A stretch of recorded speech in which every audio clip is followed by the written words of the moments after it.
Selamat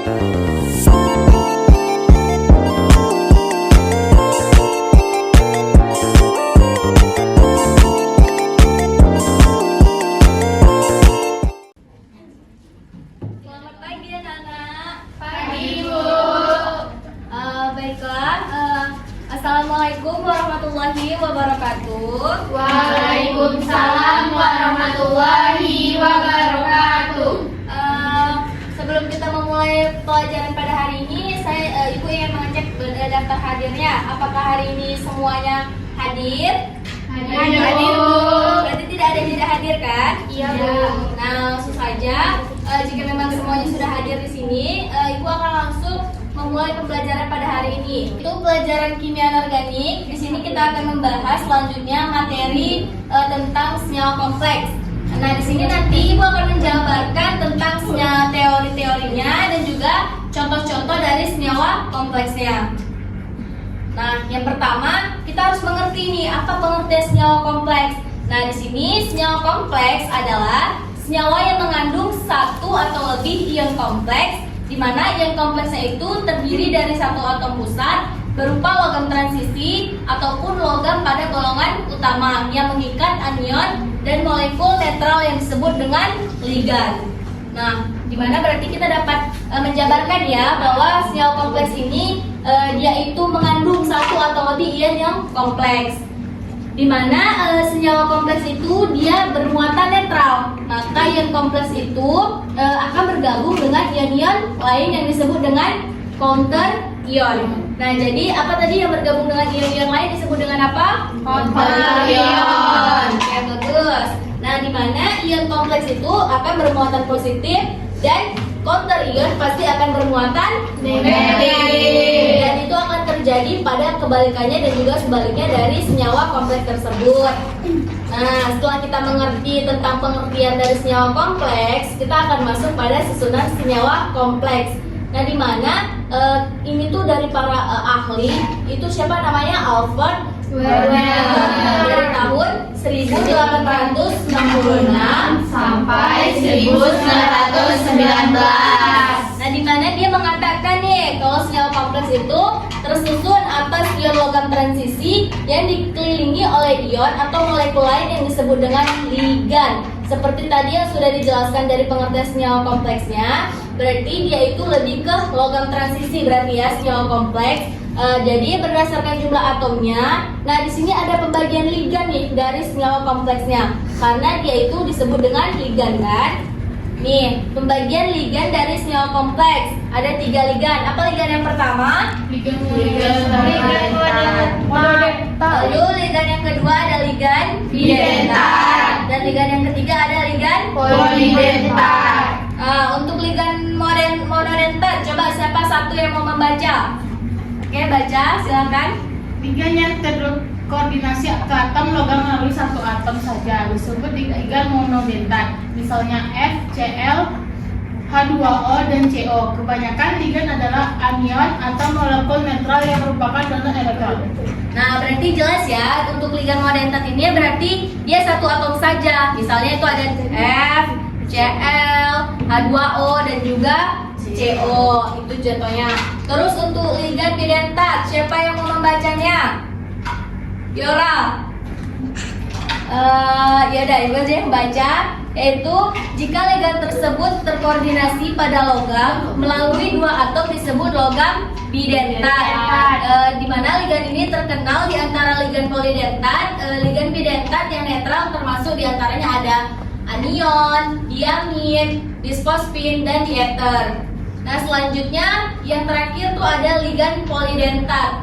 Nah, ligan polidentat itu ligan yang memiliki 2 atau lebih atom yang terdapat dan dikoordinasikan dengan ion-ion logam. Nah, hingga dapat mengisi 2 atau lebih orbital ion logam yang nantinya kita sebut dengan ligan polidentat.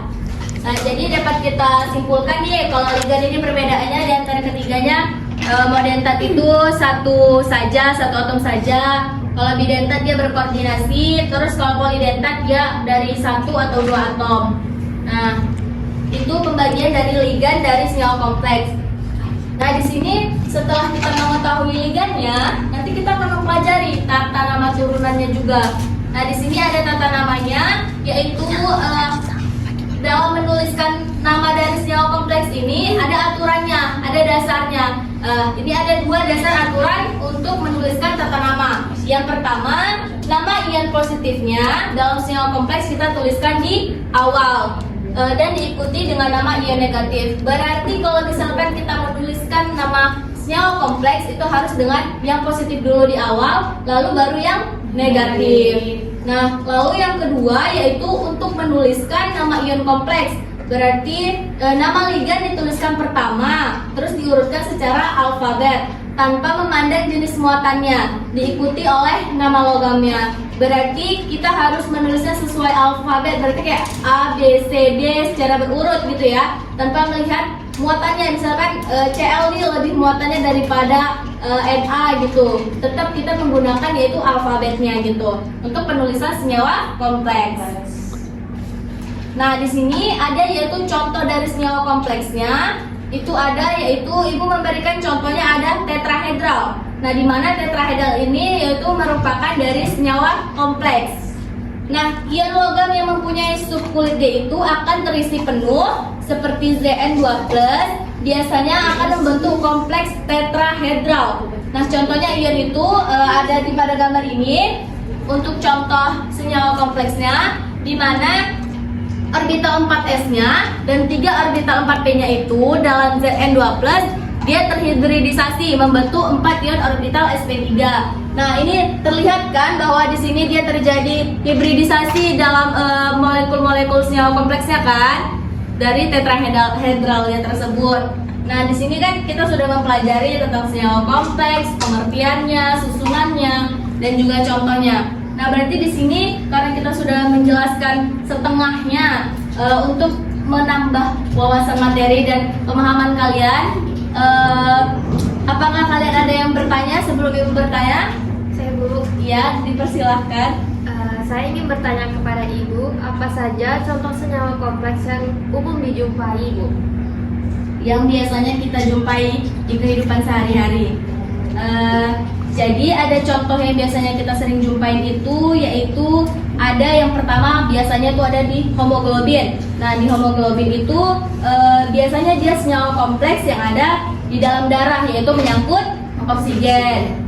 Nah, terus ada juga yaitu misalkan klorofil, itu juga terdapat dalam tumbuhan yang berperan di fotosintesis. Jadi senyawa kompleks itu juga berkaitan dengan kehidupan dan makhluk hidup ya, tumbuhan, hewan, dan juga diri kita sendiri manusia yang ada dalam darah kita sendiri. Apakah sudah paham? Paham, Bu. Selanjutnya, apakah ada yang ingin bertanya lagi? Ya, dipersilahkan. Nah, jadi pertanyaannya Bu, apakah ada perbedaan antara senyawa kompleks dengan senyawa biasa? Oke, baik. Pastinya tentang senyawa kompleks dan senyawa biasa itu pasti ada perbedaan, di mana senyawa kompleks itu berbeda dari senyawa biasa. Contohnya dalam ikatan yang pertama, senyawa kompleks itu terikat dengan ikatan kovalen koordinasi dan juga dengan ikatan kovalen, ionik, dan juga van der Waals. Nah, terus struktur senyawa kompleks itu dia lebih rumit gitu daripada unsur senyawa biasa, karena kan dia senyawa kompleks. Jadi senyawa biasa ada aturan tata namanya tadi kan, pasti lebih rumit kan untuk membuat namanya daripada senyawa biasa. Terus untuk sifatnya juga pasti berbeda antara senyawa kompleks dan juga senyawa biasanya. Makanya itu dia memiliki sifat berbeda dari unsur satu dan juga yang lainnya. Nah, apakah sudah paham? Paham Bu.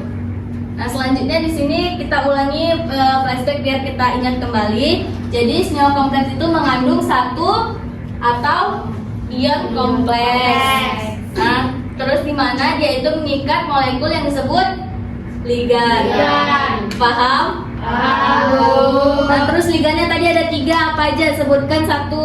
Satu pertama apa? Monodentat. Terus kedua? Bidentat. Terus yang ketiga? Polidentat. Berarti jelas ya untuk ligannya ada 3 dalam senyawa kompleks. Ya, kalau misalkan ligan monodentat, ingat ya dia mengikat satu atom. Lalu kalau misalkan bidentat dia terkoordinasi, dan kalau misalkan polidentat dia 1 atau 2 atom. atau dia saling berkaitan dua atom ya. Nah, setelah itu tata namanya juga dapat kita lihat tadi bagaimana ditulis dulu di awal, positifnya, yang negatifnya di belakangnya. Terus juga sesuai alfabet. Nah, apakah sejauh ini sudah dimengerti tentang senyawa kompleks? Sudah, Bu. Baik, karena sudah dimengerti tentang senyawa kompleks, mungkin pertemuan hari ini cukup sekian. Nanti misalkan ada yang kurang jelas atau kurang dipahami, kita bisa lakukan pengulangan materi di minggu depan ya, anak-anak. Iya, Bu. Nanti kalau misalkan kurang paham, ditanyakan lagi pada pertemuan selanjutnya. Baik, terima kasih Ibu akhiri. Assalamualaikum warahmatullahi wabarakatuh. Waalaikumsalam warahmatullahi wabarakatuh. Terima kasih.